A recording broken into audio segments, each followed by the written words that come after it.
Buenas tardes, Pablo, ¿cómo estás? Buenas tardes, Eduardo. Mucho gusto. Un placer saludarte. Gracias. Buenas tardes, doctor Angulo, mucho gusto. Hola, hola, igualmente, Eduardo. Bueno, yo creo que en honor al tiempo y la puntualidad de los que ya se conectaron y también del equipo del IDE, vamos a dar inicio entonces a nuestro seminario de hoy. Sean todos bienvenidos y bienvenidas al webinario que se organizó en forma conjunta desde el IDE, Instituto de Derecho y Empresa de Paraguay, y la Universidad Iberoamericana.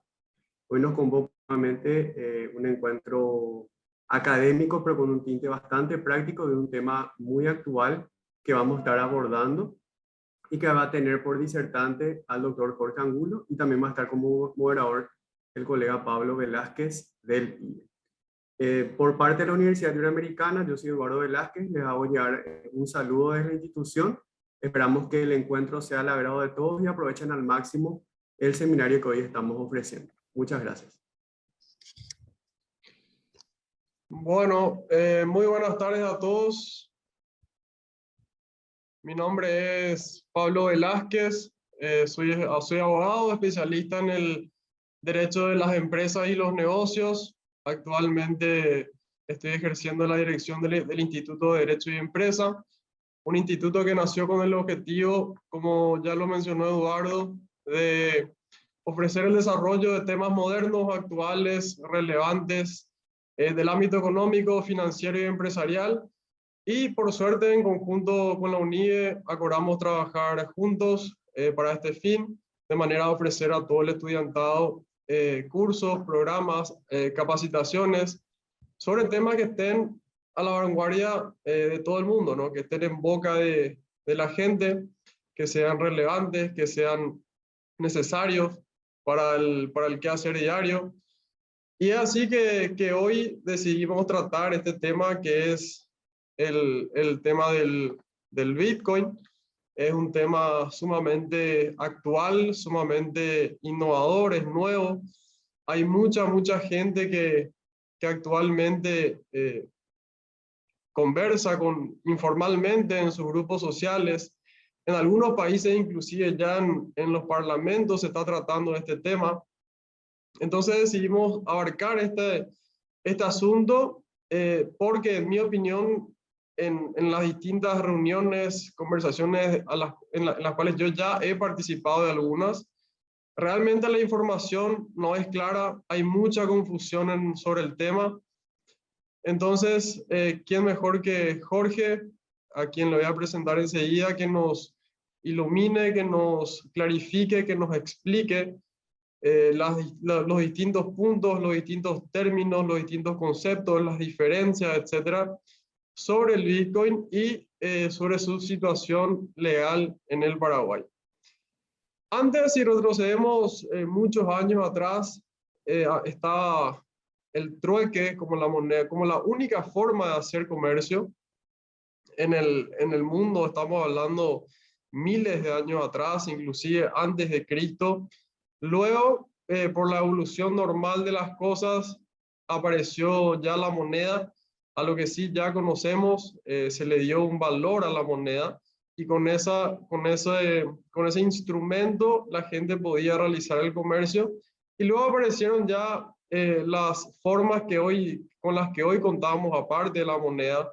Apareció, por ejemplo, las distintas letras de cambio, la tarjeta de crédito, etcétera, que hoy usamos diariamente, ¿no? Y así es como Jorge va a explicar un poco mejor la historia, pero desde el 2008 que el Bitcoin aparece y se quiere posicionar también como como un nuevo método de pago, un método de pago válido, una forma válida una forma válida y legal de hacer comercio en el mundo, de poder intercambiar bienes o adquirir bienes a través de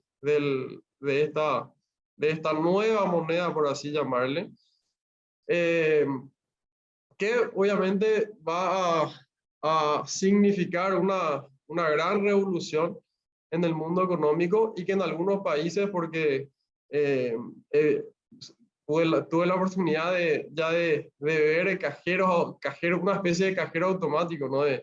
de Bitcoin, entonces algo totalmente real, actual, no es algo que capaz pase en el futuro, es algo que estamos ya, con lo cual nos estamos ya enfrentando.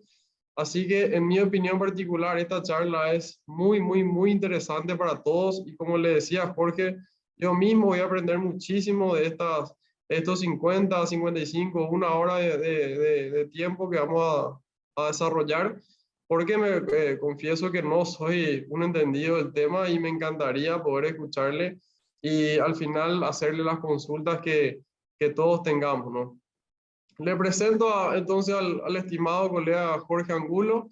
Él es abogado egresado de la UCA, es máster en Derecho Internacional Privado por la Universidad de París, es máster en Regulación de Servicios Públicos por la Universidad de Barcelona, es árbitro por el Centro de Arbitraje de la Cámara Nacional de Comercio, es miembro de la Asociación de Abogados de Derecho Informático y Tecnológico, y es miembro del estudio jurídico Fiorio Cardoso y Alvarado. Jorge, un gusto, un placer compartir contigo este tiempo. Te cedo la palabra, así que queda a tu cargo ya. Te escuchamos con atención y luego, al término de un tiempo, haremos seguramente algunas consultas al respecto. Hola Pablo, muchas gracias. Buenas noches a todos. Gracias por la invitación. Bueno, como ya les adelantó Pablo, antes que nada, quiero saber si se me escucha bien. Yo te escucho perfectamente, Jorge, y también visualizo correctamente la pantalla. Digamos entonces. Soy un abogado y soy un tipo interesado en el Bitcoin, ¿verdad? Entonces me puse a tratar de aprender y por la naturaleza propia de mi actividad, que es la del derecho, a ver cómo se calza todo esto del Bitcoin dentro del marco legal que tenemos en Paraguay, ¿verdad? Ya sean diferentes áreas. Porque si bien no hay, o casi no hay regulación específica del Bitcoin en Paraguay, eso no quiere decir que cuando se presente un problema legal no tengamos que ver cómo encuadrar a esto dentro de las categorías legales que tenemos, ¿verdad? Entonces, me interesé por la parte económica, la parte, un poco la parte tecnológica. Obviamente es un poco difícil para que no tiene formación en eso, y también naturalmente me van surgiendo las preguntas legales y veo cómo puedo encuadrar, la verdad, un poco ese ejercicio el que me permite tener algunos puntos que compartir con ustedes. Yo encantado de ir viendo preguntas que surjan a medida. No, si alguien quiere hacer alguna pregunta en algún momento durante la presentación, yo no tengo ningún inconveniente. Y bueno, así, ¿verdad? Esa es un poco mi idea de esta presentación. ¿Por qué Bitcoin y por qué no las otras criptomonedas o criptoactivos? Y bueno, en primer punto, tengo que confesar que yo no me puse a investigar las otras, no conozco en detalle el funcionamiento de otros proyectos de criptomonedas, entonces mal podría hablar, ¿verdad? Salvo lo que indirectamente leo por ahí, no tengo un conocimiento más acabado, ¿verdad? Pero también, medio en chiste, pero medio en serio, ideológicamente o religiosamente soy ¿cómo se llama? Un maximalista, ¿verdad? Del grupo de gente que cree que Bitcoin es la única que vale la pena. ¿Por qué? Porque es la que demostró hasta ahora ser 100% descentralizada. Ya no hay un grupo de personas o ya no hay una institución que pueda hacer cambios a cómo funciona el código, cómo funciona la red y cómo funciona esto en sí, ¿verdad? Entonces, al ser ya descentralizada, esa descentralización, esa falta de control por una autoridad concreta es la que le da la ventaja, creo yo, al Bitcoin por sobre las otras para cumplir los fines que quiere cumplir, ¿verdad? Además, el Bitcoin es la primera de estas criptomonedas, o por lo menos la primera que tuvo una continuidad, un éxito ya por más de una década, y es la que tiene el mayor tamaño en, ¿cómo vamos a decir?, en capitalización del mercado, ¿verdad? Es la que hay más plata de la gente metida en eso. Y por eso, si alguien tenía intención de conocer, eso no quita que estas ideas no puedan ser aplicables a otras criptomonedas, pero yo no puedo garantizar eso, ¿verdad? Si alguien tenía intención de hacer una cuestión o de conocer una cuestión genérica sobre las demás, yo lastimosamente no soy la persona indicada para darle, ¿verdad? Pero sí sobre el Bitcoin, que es el objeto de mi interés, digamos. Brevísimamente, para repasar cómo funciona, esta es una parte técnica, pero al que no tiene un conocimiento a lo mejor le puede servir a grandes rasgos, ¿verdad? Desde el punto de vista del usuario, una persona que quiere usar Bitcoin, ¿qué es lo que tiene que hacer? Va a bajar un software, una famosa billetera de Bitcoin a su celular o a su computadora, lo que sea, que no es otra cosa que un software que se conecta con la red, ¿verdad? No es nada más ni nada menos que eso, ¿verdad? Este software le genera una llave privada, es como la contraseña, digamos, que uno tiene de su cuenta, por llamarlo de una manera, aunque no es preciso este término, en la red de Bitcoin. Esa criptomoneda es un número al azar, un número aleatorio, que puede ser generado hasta tirando dados si uno quiere, o lo genera el propio software, ¿verdad? Entonces, una vez que uno tiene eso, puede recibir ya los Bitcoin y puede transferirlos, y para transferirlos necesita la llave privada. Para recibir, obviamente no, ¿verdad? Porque uno no debería compartir esta llave privada con nadie, porque quien tenga la llave privada tiene el control sobre esa cuenta o esa billetera de Bitcoin, ¿verdad? Esas transacciones de ida y vuelta, de envío y recepción, son agrupadas y verificadas por los famosos mineros de Bitcoin, ¿verdad? Esta verificación se hace por un procedimiento aleatorio. Los mineros de Bitcoin no son sino computadoras que hacen millones de operaciones al azar hasta que encuentran un número que es el que le permite inscribir la transacción en el famoso blockchain, que es la cadena de bloques, que es algo así como un libro de contabilidad único, total y abierto, en donde están todas las operaciones o transacciones hechas de Bitcoin en la historia, ¿verdad? Y así básicamente funciona el Bitcoin desde el punto de vista del usuario. Obviamente, si uno quiere entrar en detalles técnicos, mucho más largo esto, ¿verdad? La llave privada, como le dije, es clave. El que tenga la llave privada maneja eso y puede disponer. Y la llave privada se compone de un número de entre 0 y 2 a la 256, creo. Más o menos el número de posibles claves privadas o de cuentas o billeteras en Bitcoin es mayor a lo que se estima la cantidad de números de átomos en el universo. O sea que uno elija la misma al azar es casi imposible, ¿verdad? Bueno, esa es una breve explicación y aproximación a cómo funciona esto técnicamente. ¿Qué es el Bitcoin? Si uno tiene que conceptualizar, ahí en la presentación están copiadas las definiciones que se hacen en Wikipedia, tanto en español como en inglés. O sea, son dos artículos de Wikipedia referidos a lo mismo que es Bitcoin. Y uno puede ver que hablan de cosas distintas, ¿verdad?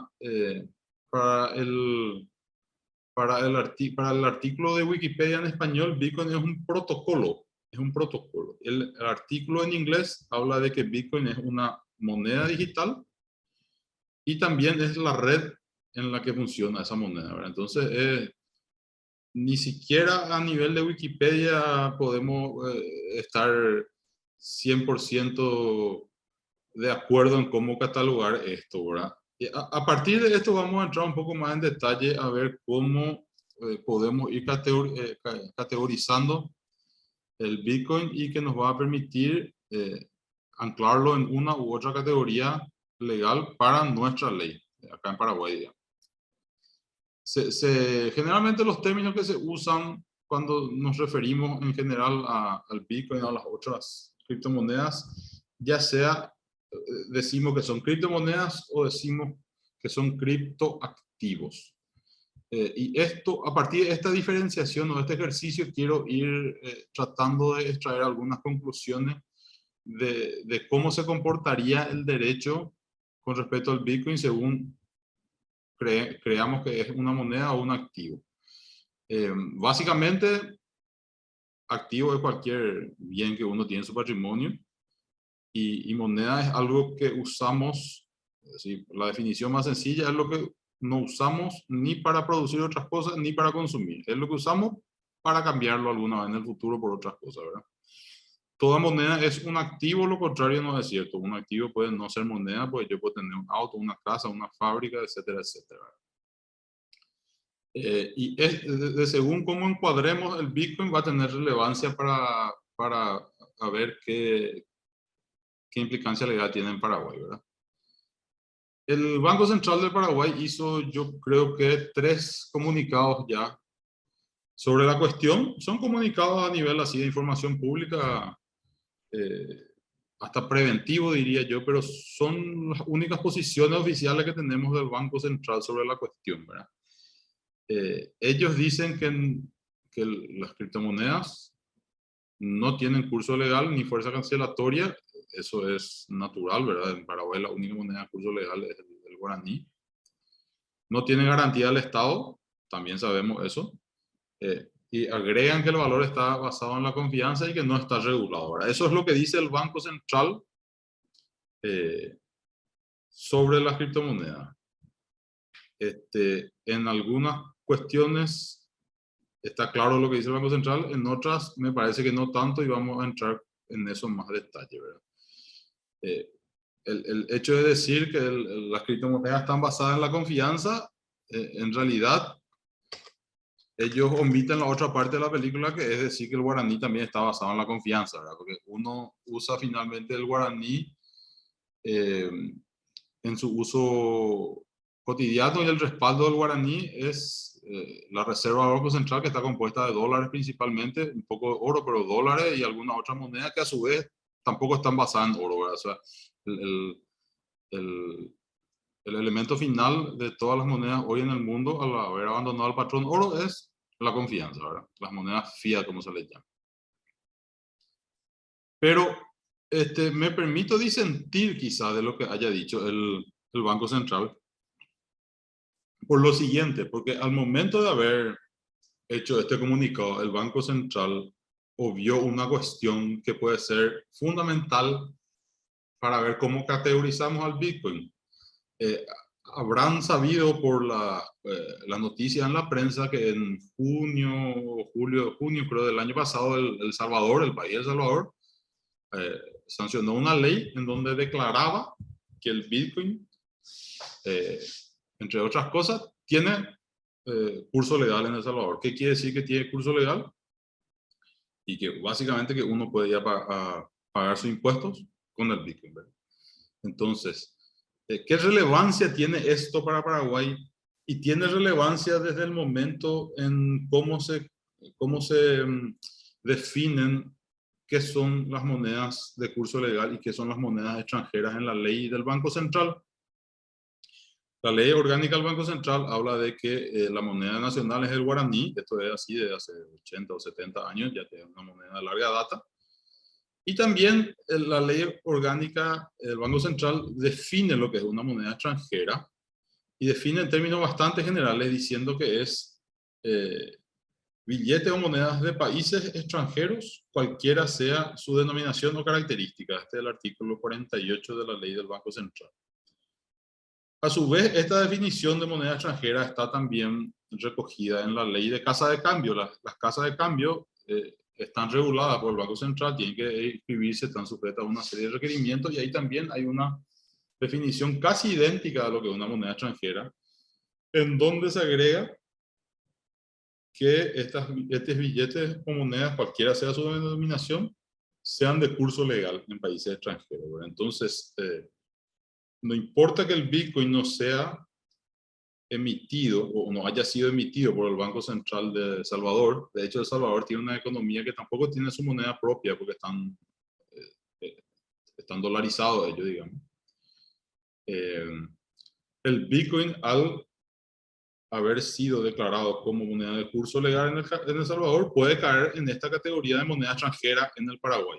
Entonces tenemos argumentos para sostener, a contrario de lo que dice el Banco Central, que el Bitcoin para nuestro derecho es moneda, no una moneda de curso legal y de fuerza cancelatoria en Paraguay, pero sí una moneda extranjera. Y la moneda, el régimen de operación de moneda extranjera en Paraguay es bastante liberal, digamos, se permite cualquier tipo de operación en moneda extranjera, ¿verdad? Entonces, tiene su implicancia desde el punto de vista legal.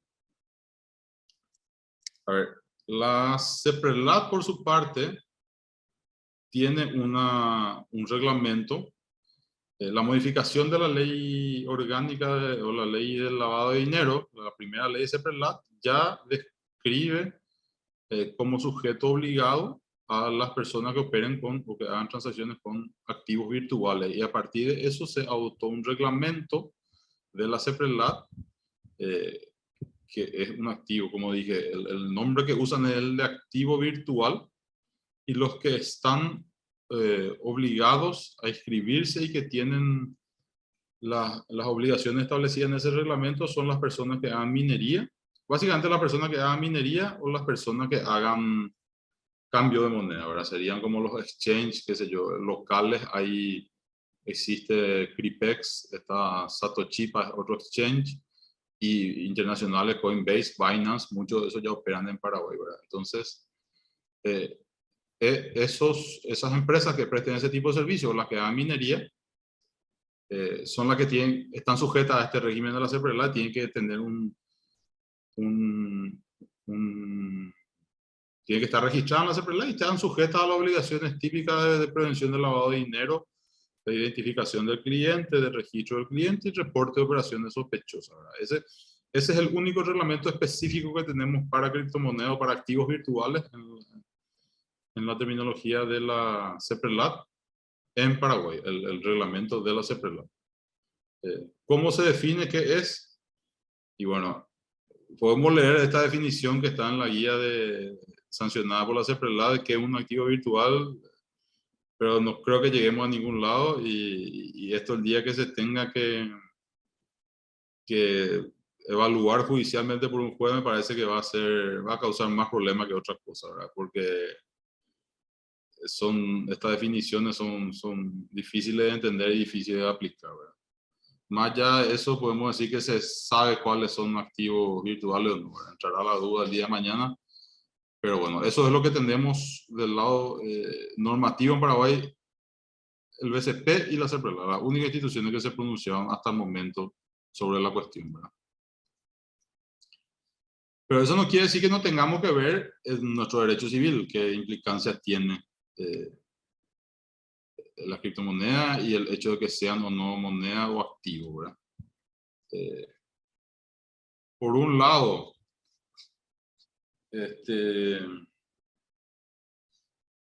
con respecto a la prueba de la propiedad, bueno, la prueba de la propiedad, como yo les dije, ¿verdad? Quien dispone físicamente, digamos, de la clave privada del Bitcoin es el que tiene la posibilidad de utilizarlo, de ejercer los actos propios de la propiedad, ¿verdad? Ahora, eso no quiere decir que ese sea necesariamente el dueño, ¿verdad?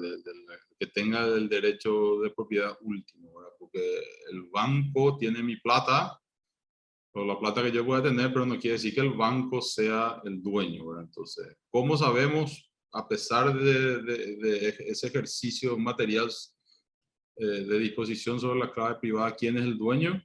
Y habrá que echar mano a cualquier otro elemento del derecho civil, si hay un contrato de mandato de por medio, si existe un contrato de compraventa. Yo pude haber comprado Bitcoin, pero no me fueron transferidos todavía, o pedí que se me transfiera más adelante, etcétera, etcétera. Entonces habrá que ver,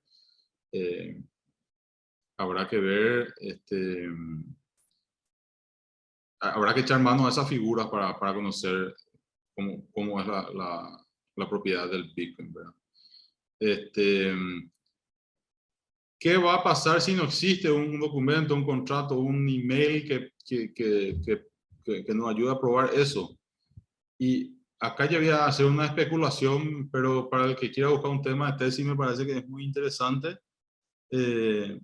La única figura que veo análoga a cómo evaluar la titularidad de ese derecho, ¿verdad?, sobre el Bitcoin sería quién es el titular de una obra de derecho de autor no publicada. Porque la obra de derecho de autor no publicada es de titularidad de quien haya plasmado esa obra, ¿verdad? O sea, yo escribo un libro, no publico nunca, pero está en mi cajón.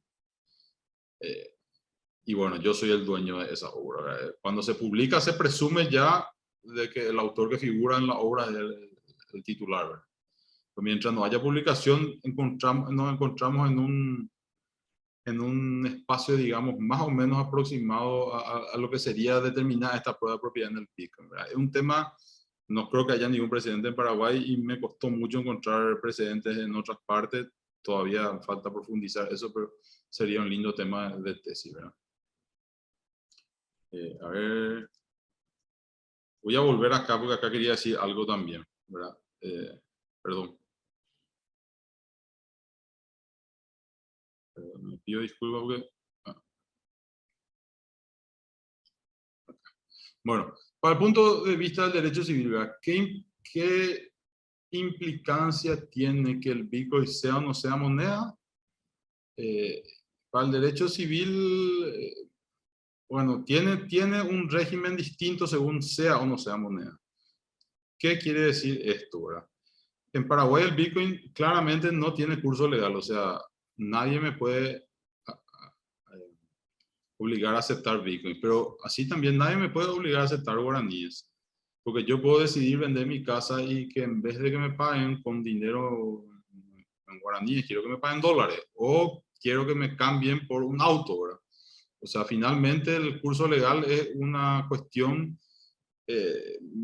más limitada a las interacciones con el Estado, ¿verdad? Entonces, desde el punto de vista civil, de ese lado no hay mayor inconveniente, pero sí hay implicancias en otros ámbitos por el hecho de que sea o no sea moneda. ¿Y a qué me refiero?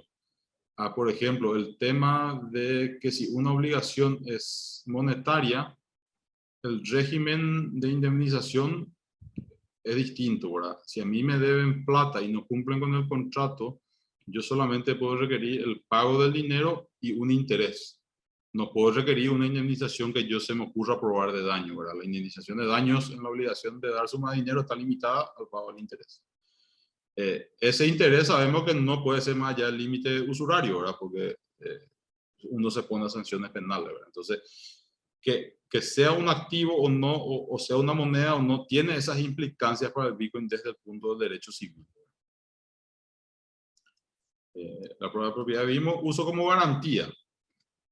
Todavía no hay esto en Paraguay, sí ya existe en otros lados, pero yo creo que el Bitcoin se va a constituir o va a ser una garantía ideal para operaciones de crédito, porque sencillamente es muy líquida y casi no hay inconveniente ahí en traspasar la propiedad de una persona a otra, ¿verdad? Pero tiene que haber un tercero de confianza, a diferencia de una hipoteca o una prenda con desplazamiento, cuestiones así, en donde solamente las dos partes acuerdan eso.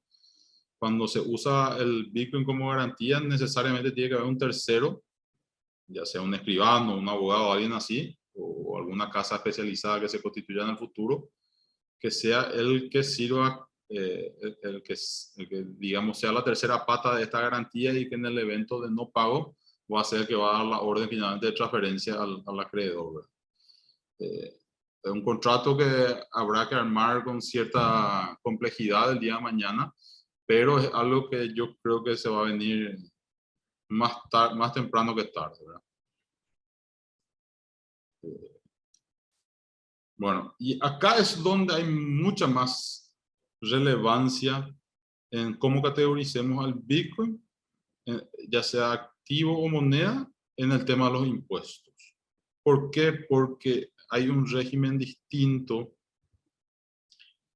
para diferentes tipos de activos, en donde en nuestras leyes tributarias, ¿verdad? Diferentes tipos de activos, yo me refiero, por ejemplo, a los inmuebles tienen un régimen tributario particular Si bien la ley siempre es la misma, ya sea la ley de renta personal, la ley de renta empresarial, IVA, pero ahí se contemplan diferentes cuestiones para diferentes tipos de activos, los semovientes, la moneda extranjera, los bonos que cotizan en bolsa, como ya dije, los inmuebles, todos tienen un régimen que en alguna medida por lo menos es distinto, ¿verdad? ¿Cuál es la implicancia de que nosotros digamos que el Bitcoin es una moneda extranjera? Por ejemplo, para el IVA, la compra-venta de moneda extranjera está exonerada de IVA. Yo me voy a la casa de cambio y yo compro y vendo dólares sin problema y no pago IVA por cada operación. Tiene bastante sentido porque son cuestiones que donde se cambia casi un activo líquido por otro, ¿verdad? Entonces, si el Bitcoin es una moneda extranjera, la compra-venta no pagaría IVA por ninguna de las dos partes, ¿verdad? Con respecto a los impuestos a la renta, para las personas físicas no hay inconveniente. No hay inconvenientes en la tendencia del Bitcoin como sí existe para las empresas. ¿Por qué digo esto? Porque las empresas que están afectadas al impuesto a la renta empresarial tienen la obligación de pagar el impuesto a la renta sobre la diferencia de cambio. ¿Qué quiere decir? Si yo soy una empresa que tengo una cuenta de banco, $100,000, y el dólar pasa de valer 6.000 a 7.000 a fin de año, yo por ese 1.000 guaraníes de cada dólar voy a pagar un impuesto a la renta. Al revés también ocurre, ¿verdad? Si el dólar pierde valor, para mí es una pérdida y esa parte se compensa, digamos, contra la eventual renta que tuviera. Para las personas físicas no existe eso. Yo tengo en mi cuenta personal moneda extranjera y sube de precio y no tengo que pagar renta sobre eso, sí para las empresas. Entonces, el hecho de que sea o no una moneda extranjera el Bitcoin tiene mucha relevancia a nivel tributario, ¿verdad? ¿Qué pasaría si conceptualizamos que el Bitcoin es otro tipo de activo, ¿verdad? ¿Cómo sería ¿cómo sería como activo el Bitcoin, ¿verdad? Los diferentes tipos de activos ya mencioné, ¿verdad? Pueden ser los inmuebles, la inversión en bolsa, ¿verdad? El activo fijo de una empresa, la fábrica, las máquinas, etcétera. El inventario, o sea, la mercadería que compra para revender, los activos biológicos que son la soja, la producción agropecuaria. ¿Verdad? Entonces, cada uno de estos tiene una regla particular sobre cuándo nace la obligación, qué valor se graba, cómo se determina el costo, cómo se imputa la depreciación de ese activo para amortizar su costo, etcétera, etcétera.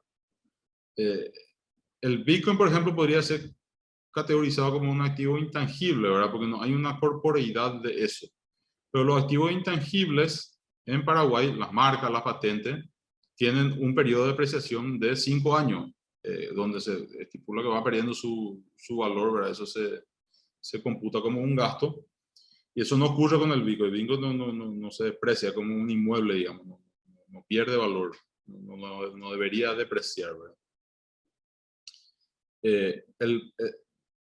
A similitud de lo que es el inventario, el Bitcoin podría operar también porque su precio de venta y de salida es fácilmente determinable, pero debería seguir para el que maneja cuestiones contables, debería seguir ciertas reglas como el FIFO o el LIFO. El FIFO es el first in, first out.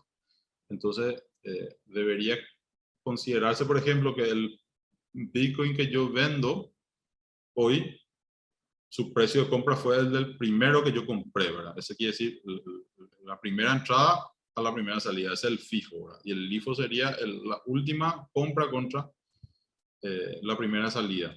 Eso tiene mucha relevancia en un activo como el Bitcoin que cambió de precio enormemente en los últimos años, ¿verdad? Yo puedo haber comprado un Bitcoin a $100, ahora vale 40.000, no sé cómo está el último precio. La renta que me va a generar es tremenda, ¿verdad? Según cómo yo impute ese costo, ¿verdad? Entonces, el Bitcoin es un activo tangible, pero que intangible, pero que no se deprecia, su precio es fácilmente determinable, no genera una renta o un interés. Más que la subida o bajada del precio, yo no recibo dividendo por tener Bitcoin, ¿verdad? A diferencia de una acción o de un bono. Entonces, es un activo que no calza demasiado bien en ninguna de las figuras que hoy existe del Bitcoin, ¿verdad? Entonces, ¿qué quiere decir esto a nivel concreto? Y acá hay que ver qué política tributaria adopta la Secretaría de Estado de Tributación, que tiene facultad de determinar algunas cuestiones. Si bien los impuestos tienen que estar establecidos por leyes, tiene cierta facultad la Administración Tributaria para eventualmente categorizar el Bitcoin, ¿verdad? Entonces, según qué política tributaria se adopte, va a ser más o menos útil operar con este tipo de activo, ¿verdad? Entonces, por ejemplo, en El Salvador se declaró por esta misma ley que las ganancias de Bitcoin no pagan impuesto a la ganancia, ¿verdad? Entonces yo compro un Bitcoin, subió mucho el precio y al momento de vender no estoy obligado a pagar por eso, ¿verdad? Opera como una moneda extranjera para personas físicas en Paraguay, más o menos, ¿verdad? El Bitcoin, como ya dije, no tiene sentido que la administración diga que eso se deprecia, no deprecia en ningún momento el Bitcoin, ¿verdad? La transferencia en cada operación de compra y venta no deberían pagar IVA, ¿verdad? Porque eso va a encarecer enormemente la facilidad de transaccionar. Como ya vimos, de hecho, sí se conceptúa que finalmente esto es una moneda extranjera, no está luego grabado, ¿verdad? Si no se conceptúa, bueno, hay que ver qué política tributaria adopta la administración, ¿verdad?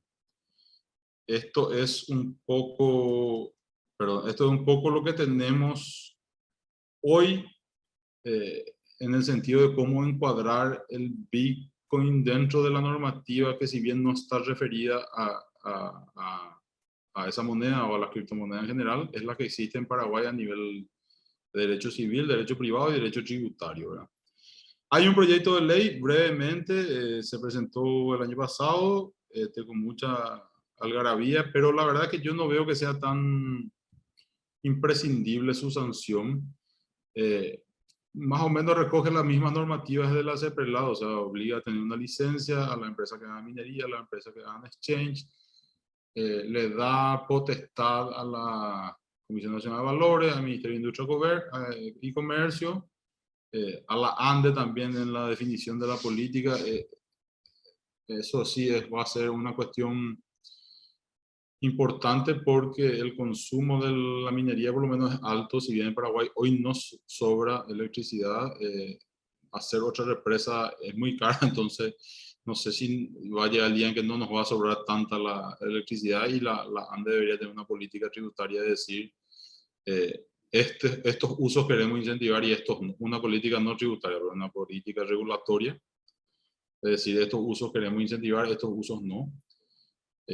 Yo creo que la política de Estado que se adopte de incentivar la minería de Bitcoin es buena, pero habrá que ver qué dice la ANDE, ¿verdad? Y esa ley no, establece un poco de burocracia, a mi juicio, innecesaria, y no mucho más. Es cierto que a las empresas que operan o quieren operar le va a dar la transparencia de decir, acá estamos siendo regulados, hacemos lo que hacemos es legal, ya más allá de cualquier duda, y eso de por ahí es algo que les interesa, sobre todo a las empresas de mayor tamaño, ¿verdad? Que pueden pagar esa burocracia. Una empresa chica, no, ¿verdad? No, obviamente una regulación excesiva no es conveniente. Pero esa es la situación, ¿verdad? Entonces, más o menos eso fue un pantallazo. Pasé mucho de áreas del derecho de una a otra. Espero no haberlos confundido demasiado, y por supuesto estoy encantado de considerar cualquier pregunta que tengan. Ahí veo que en el chat hay mucho comentario, ¿verdad? Entonces, Pablo, yo no sé cómo hacemos esta parte. Sí, gracias Jorge por la exposición, súper interesante, muchísimas cosas yo no lo tenía en cuenta, algunas cosas también las clarifiqué. Yo personalmente tengo dos consultas que quiero hacerte, no son tanto consultas legales, y son un poco más financieras, por así decir. Y luego pasamos a las consultas del chat. Creo que algunas ya las respondiste en tu desarrollo, pero vamos a ir yendo. Mi consulta es la siguiente, la primera. Así como hay gente que estimula el uso, la aplicación, la adquisición, la instalación, la implementación, etcétera, del Bitcoin a nivel país, a nivel comercial, a nivel entre ciudadanos, ¿no? Sea cual fuera la posición de uno. Hay gente también que no estimula, sino que la critica, y hay mucha también incertidumbre en el uso de esta, llamémosle activo, de este Bitcoin. Entonces, ¿cuál es tu opinión hacia las críticas que se le hace principalmente que no es seguro? Que también muchos dicen que hay mucha especulación, que es volátil, bueno, ¿cuáles son tus opiniones respecto a esta contra que hay respecto al Bitcoin, ¿no? Están todas equivocadas, ¿no? Pero más allá del chiste, existen críticas, así como dijiste, de una crítica grande, no todavía en Paraguay, pero que se puede dar, que ya se dio más o menos en la prensa, el consumo de energía. Yo creo que esa no es una crítica correcta por la sencilla razón de que cualquier avance tecnológico implica más consumo de energía, ¿verdad? Una lavadora implica más consumo de energía que lavar a mano la ropa, pero es mucho más conveniente, ¿verdad? A nivel de lo que es especulativo y volátil, es cierto, es volátil. Si bien la tendencia es hacia arriba positiva, es volátil. Yo creo que ya pasa por la decisión de cada uno de comprar. Lo que no estaría correcto es que se te venda bajo una falsa premisa o que se te diga que compraste criptomoneda va a ganar plata seguro. Eso no existe. Sí, yo creo que como un medio de reserva de valor en el largo plazo es bueno comprar Bitcoin. En el largo plazo digo años, ¿verdad? 5 años, 10 años, una década. No en el corto plazo la volatilidad te puede perjudicar, ¿verdad? Especulativo, yo creo que cualquier actividad humana es especulativa. Yo no veo con malos ojos la especulación. El especulador no siempre sale beneficiado, ¿verdad? El especulador también hace malos negocios y el que sale beneficiado es la otra parte, ¿verdad? La que no especuló, digamos. Entonces, de ese lado, no creo que ninguna sea una verdadera crítica que pueda justificar que se tomen medidas a nivel regulatorio, digamos, por esa parte. De hecho que hay mucha gente, yo mismo especulo comprando dólares, viendo si se va a aumentar el valor en un año, en 2 años, luego la gente vuelve a cambiar a guaraníes y si a lo mejor va a bajar el valor. Eh, en ese sentido concuerdo que todos estamos diariamente especulando, viendo qué va a pasar, consultando con especialistas qué conviene más. Y creo que lo mismo pasará con el Bitcoin. La gente que adquiera estará pendiente de si baja o sube. Diariamente se publican las cotizaciones de la moneda y creo que lo mismo ocurrirá con el Bitcoin. En ese sentido, tampoco veo con malos ojos o veo como una contra con mucho sustento la especulación porque todos estamos especulando también con las propiedades, con los inmuebles. Uno compra una propiedad y no sabe si esa propiedad se va a cotizar más o menos en un tiempo. Así que en ese sentido también estoy de acuerdo, ¿no? Sí, sí. Mi segunda pregunta, antes de ir a la pregunta del chat, es más que una consulta, es un consejo. Porque hay mucha gente con quienes hablé.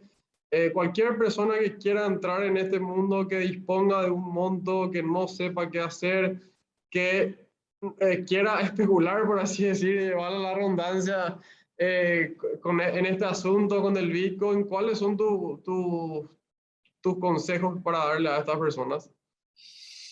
Bueno, entro en un campo en el que no sé si puedo hablar, ¿verdad? Porque yo nunca, o sea, yo, a ver, en algún momento compré Bitcoin y guardé ahí. Estaba en una reserva, nunca vendí, es cierto, subió un poco el precio, ¿verdad? Tampoco, lastimosamente, no me da para jubilarme, pero bueno, fue un, digamos, buen negocio. Pero nunca pensé que yo le iba a poder ganar al mercado, es decir, vender ahora porque sé que está alto y esperar que baje y volver a comprar, ¿verdad? No tomé ese riesgo. Yo creo que para meterse en esto uno tiene que hacer el deber de estudiar, ¿verdad? Porque es una cuestión que tiene, no voy a decir secreto, pero uno tiene que conocer los detalles hasta técnicos, por lo menos a grandes rasgos, como para saber, para calcular el riesgo, ¿verdad? El riesgo que corre. Porque, por ejemplo, perdiste tu llave privada y no hay banco que te, ni juez, ni nada que te devuelva lo que perdiste. Eso ya está, le beneficiaste al resto de los tenedores de Bitcoin y nada más, ¿verdad? Para mí, el consejo que yo le podría dar a alguien es el largo plazo y una plata que uno puede ahorrar. No siempre es fácil, pero una plata que puede ahorrar y comprar periódicamente, ¿verdad? Si uno quiere especular con criptomonedas y ver si puede ganar, le puede resultar, ¿verdad? A cualquiera le puede resultar, puede tener un día de suerte, pero es eso, ¿verdad? No veo diferencia entre eso y jugar la ruleta. Eso es un poco mi posición, ¿verdad? Ok, gracias Jorge. Vamos a la consulta del chat. Pregunta, ¿intercambiar Bitcoin por un bien físico se puede considerar un trueque? ¿Qué implicancia legal e impositiva tiene? Y bueno, y dependiendo, es un buenísimo punto, y dependiendo de cómo conceptuemos qué es el Bitcoin. Si el Bitcoin es una moneda extranjera, comprar una casa con Bitcoin no es un trueque, es una compra-venta, porque de un lado la obligación de transferir el bien y de otro es dar suma de dinero. Entonces, tributariamente paga IVA una de las partes nomás, ¿verdad? Si el Bitcoin no es una moneda y es un activo, sí es una permuta, es un trueque, como dijeron, y se paga IVA por ambas partes. Eso, por ejemplo, es una implicancia eh, clara y decisiva de cómo se encuadre, cómo se catalogue el Bitcoin, ¿verdad? Ya sea como activo o como moneda extranjera, ¿verdad? Ok. Bueno, la siguiente consulta habla sobre la ley que está en tratamiento y dice, en uno de los artículos establece como atribución a la administración tributaria registrarlo como producto financiero. ¿Podría explicarnos sobre el alcance de ese término? Perdón, espérame. Como producto financiero, y bueno, eso es claramente un desconocimiento. ¿Qué es un activo financiero? Un activo financiero es aquel en donde una parte le debe plata a la otra y eso constituye el activo, ¿verdad? Entonces yo tengo un bono o tengo una acción con la obligación de cobrar dividendo o tengo un contrato de futuro, lo que sea, y hay una contraparte que es la que debe. Un, un billete, digamos, que es una obligación del Banco Central, es un activo financiero. El Bitcoin no tiene ninguna contraparte. El Bitcoin, la mejor manera de catalogar el Bitcoin es pensarlo como si fuera oro digital. Uno tiene el oro digital y tiene el oro. No hay una parte que tenga que venir a darte el oro, a hacerte funcionar el oro. Ya está. El Bitcoin no tiene, ya está. No hay contraparte. No es un activo financiero, ¿verdad? Ahora, ¿qué implicancia tendría eso de manera tributaria? Por ejemplo, los bonos o las acciones, o sea, los rendimientos de interés de bono o los dividendos de acciones que cotizan en bolsa están exonerados de renta. ¿Qué ocurre con el Bitcoin? Ni genera interés ni genera renta, ¿verdad? O sea, no veo qué relevancia puede tener, pero catalogarlo como activo financiero en términos tributarios le haría caer en ese mismo régimen, digamos. Pero no es correcto, no es correcto. Ya.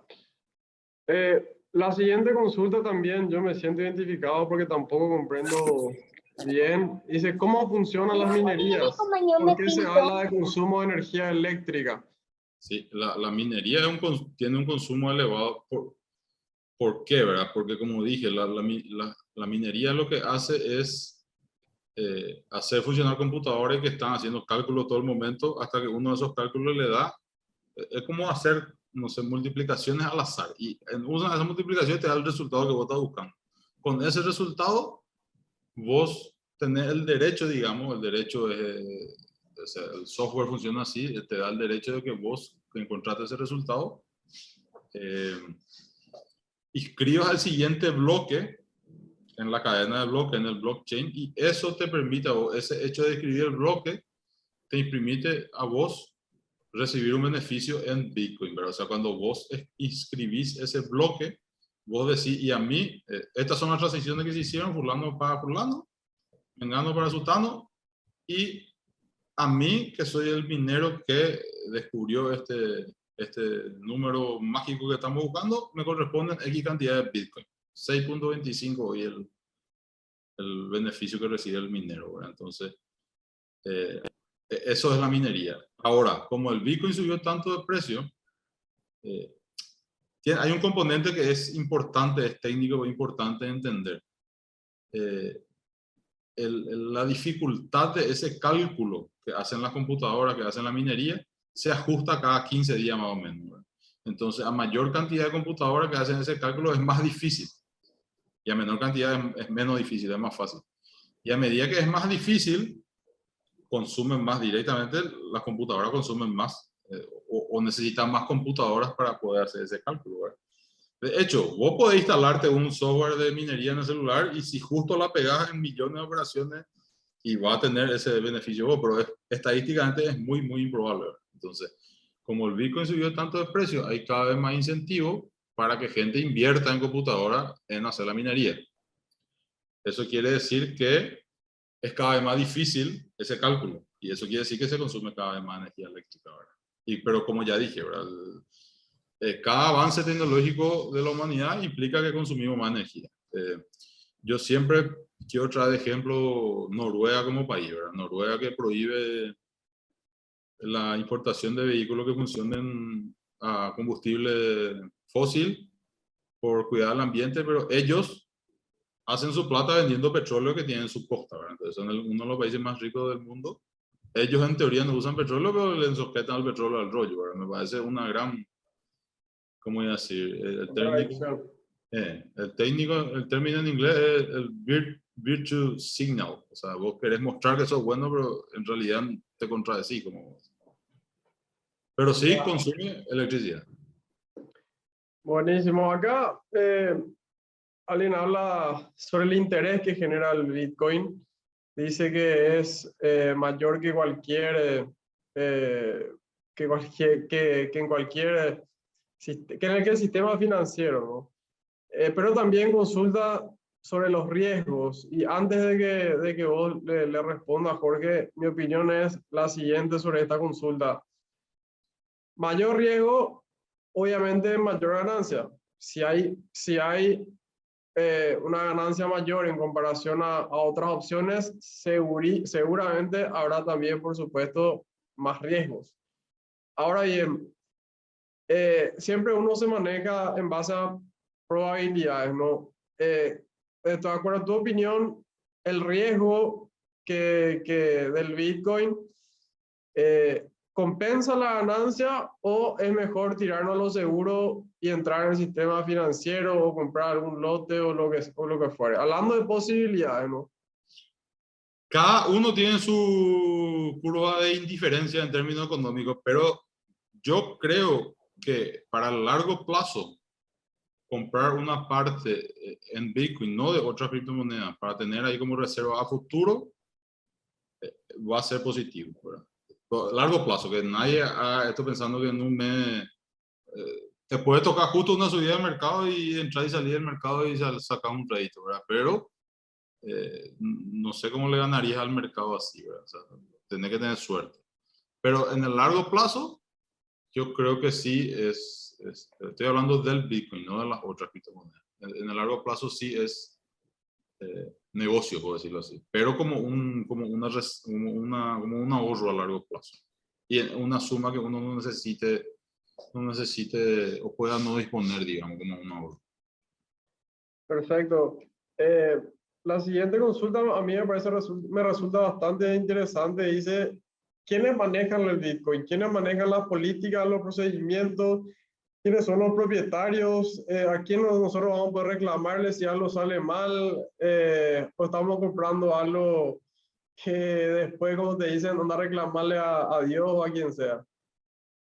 Bueno, y esa es la maravilla del Bitcoin, ¿verdad? Nadie maneja esto. El proponente, el autor del primer documento, no se sabe quién es. Firmó con un nombre de Satoshi Nakamoto, pero hasta ahora no se sabe quién es. Hay sospecha de algunas personas involucradas en temas similares que pueden ser, pero no hay. Y él programó el software con el que funciona, que es un software abierto, digamos, y empezó a funcionar la red. Y ahí un día el tipo desapareció, ¿verdad? Entonces, nadie hay a cargo, no hay una institución, como le dije, uno pierde la llave privada y nadie te puede devolver eso. No hay banco, no hay gobierno, nadie puede darte y no hay ni una institución a cargo. La red funciona en decenas de miles o miles de nodos distribuidos en todo el mundo, ¿verdad? Había otra, ¿verdad? Acá Preguntábamos está otro. viendo bastante real, me parece la consulta. Actualmente, si yo tengo Bitcoin, ¿cómo luego se intercambia por dinero o por otro bien? Y, a ver, ese es un tema en Paraguay, ¿verdad? En Paraguay funcionan exchanges, o sea, casas de cambio, digamos, de criptomoneda. Pero ¿qué es lo que ocurre? No sé si por teléfono cortado o por miedo, porque ninguna de estas casas de cambio logra abrir cuenta en banco. Abrieron en su época y todos los bancos le cerraron después. Entonces, ¿qué es lo que pasa? Yo puedo abrirme una cuenta, yo compro ahí un Bitcoin, después decido vender y la plata me tienen que dar en efectivo. No me pueden dar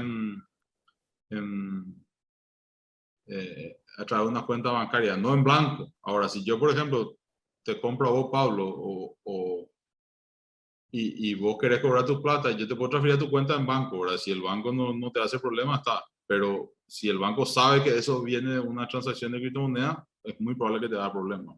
Y de hecho a estas casas de cambio les cerraron las cuentas, pero una cosa de no creer, pero es así como funciona, ¿verdad? Entonces, la compra y venta hoy se da en las casas, de los exchanges que funcionan. Yo no sé si los internacionales aceptan tarjeta, posiblemente los bancos también objeten eso. O si no, en transacciones P2P, ¿verdad? P2P es persona a persona y vos arreglar los términos de intercambio como querés. Te doy la plata acá, te transfiero a una cuenta de X persona, cada uno ya asume su riesgo, ¿verdad? Pues así un poco es como opera el mercado hoy. Bueno, a ver, vamos por una última consulta. Las demás me parece que fueron todas respondidas en el transcurso del desarrollo de la charla. Eh, una opinión, ¿no? Decís que en el año 2025 podría generar el triple de ganancia del capital invertido si es que compramos en esta época para venderlo en ese año. Como la pregunta dice, ¿podría? Sí, podría. Ahora, ¿qué grado de certeza de eso hay? Ni uno. No te puedo garantizar. Pero de que podría ocurrir, así como a ver, ¿cuándo eras? Julio o agosto del 2000, para irme a la historia reciente, julio, agosto del 2020 a enero de 2021 subió por 4, ¿verdad? O sea, en medio año subió por 4. Después volvió a bajar, volvió a subir. O sea, no va a ser la primera vez que ocurra. ¿Qué grado de certeza hay de que eso va a pasar? Ninguno. Pero si alguien quiere tomar un riesgo a sabienda, puede hacerlo.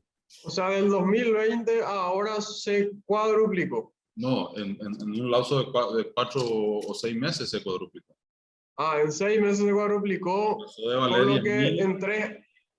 en 3 años, que creo que son no sé cuántos semestres, podría ser, estamos hablando en condicional siempre, muchísimo más que cuadruplicarlo. Sí, pero también puede bajar, ¿verdad? No hay una garantía. Yo creo de vuelta, en el largo plazo va a subir. La tendencia es que suba, ¿verdad? Salvo alguna situación extraordinaria como que algún país tome esto como una cuestión militar y use su presupuesto militar para ir en contra de esta red, que también puede pasar, no sé si a China se le ocurre, a Estados Unidos, no sé, porque hay mucha gente allá que opera con esto, pero puede ocurrir. Pero salvo alguna cuestión así extraordinaria, yo creo que en el largo plazo la tendencia es de que suba. ¿Cómo y cuánto? Si lo hubiera sabido, ya no iba a estar trabajando a esta altura. Jorge, una última me surgió ahora. ¿Algún famoso conocido inversor que esté a full con el Bitcoin invirtiendo, que te genere cierta confianza o que le genere cierta confianza a uno también meterse? Para mí el caso interesante es el de Michael Saylor.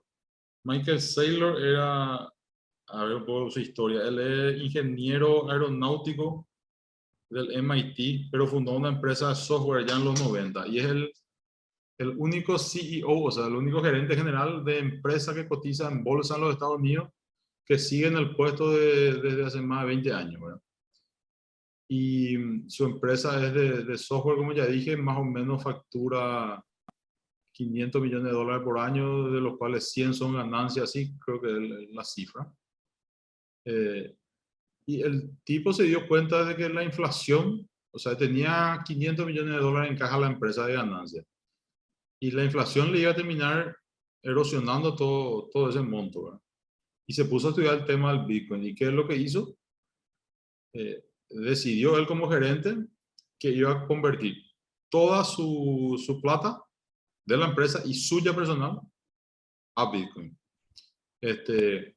Y le dio la chance a los accionistas que no querían eso de recomprarle las acciones a un precio mayor del que cotizaba en bolsa, ¿verdad? Una minoría hizo eso, pero con el resto apostó a esto, ¿verdad? Justamente en ese periodo en que subió por 4 veces, ¿verdad? O sea, y sigue comprando. La empresa tiene, MicroStrategy se llama la empresa, tiene ya como 120,000 Bitcoin compradas y él a título personal tiene como 17,000. O sea, estamos hablando de miles de millones de dólares en valor, ¿verdad? Y él dice, esta es irreversible la tendencia. Entonces, él sigue comprando con toda la plata que pueda. Incluso le endeudó a la empresa para seguir comprando. Su caso es interesante de estudiar. Michael Saylor es muy activo en Twitter, miles de videos en YouTube van a encontrar aquí. Qué interesante tener un caso tan sonado que pueda ser consultado por cualquiera en cualquier parte, ¿no? Él de hecho, brevemente, él de hecho hizo publicar con su empresa todos los análisis legales, contables, de seguridad, todo que hicieron. O sea, es como para facilitarle a otra empresa que hagan el mismo proceso. Qué interesante. Dice el Bitcoin, ¿por qué no está regulado todavía por el BCP? La respuesta me parece que todo lleva su tiempo. Por supuesto, cualquier introducción en el mercado, como yo siempre digo, al amigo nuevo siempre se tiene un poco de conservadurismo ahí, luego nos abrimos, le conocemos, le invitamos ya al grupo a nuestro encuentro y eso mismo yo creo que sucederá con el Bitcoin. Estamos ahora estudiándole, analizándole y luego ya empezarán las regulaciones y se le estará invitando a cualquier evento, ¿no? Otro preguntó sobre si se puede lavar dinero con el Bitcoin. Yo creo que cualquier forma de hacer comercio se podría lavar, salvo que tenga otra opinión, Jorge. Yo creo que no hay una fórmula mágica para prevenir, ¿no? Hay formas como para dificultar, pero prevenir absolutamente me parece que no existe, ¿no? Y hay otro que pregunta si en síntesis el Bitcoin sería una inversión para largo plazo, no para corto plazo. Creo que está ya respondido, mejor para largo. Si bien tuvimos un aumento en el corto, sería mejor apuntar para largo, ¿no? Así que, Jorge, realmente estamos cerrando acá con respondidas la mayoría de las consultas. Te agradezco por el tiempo, le agradezco a todos por la participación. Seguidamente, probablemente el mes que viene también tengamos otra charla sobre el derecho de las empresas, de los negocios, de las sociedades, etcétera. Probablemente sea yo el disertante. Así que les agradezco de nuevo a todos. Estén atentos a lo que publique la UNIE y lo que publique IE sobre la próxima convocatoria. Fue un placer. Muchísimas gracias, Jorge. Clarificaste muchas cosas. Espero que le haya servido a todos como a mí me sirvió. ¿Sí? ¿Algo que decir? No, brevísimamente, que está en mi correo ahí si alguien me quiere escribir, a la orden. Ahí Jorge pone su correo, así que cualquier cosa se le consulta. Y nuevamente gracias, damos por concluido. Hasta el próximo evento. Chao, chao.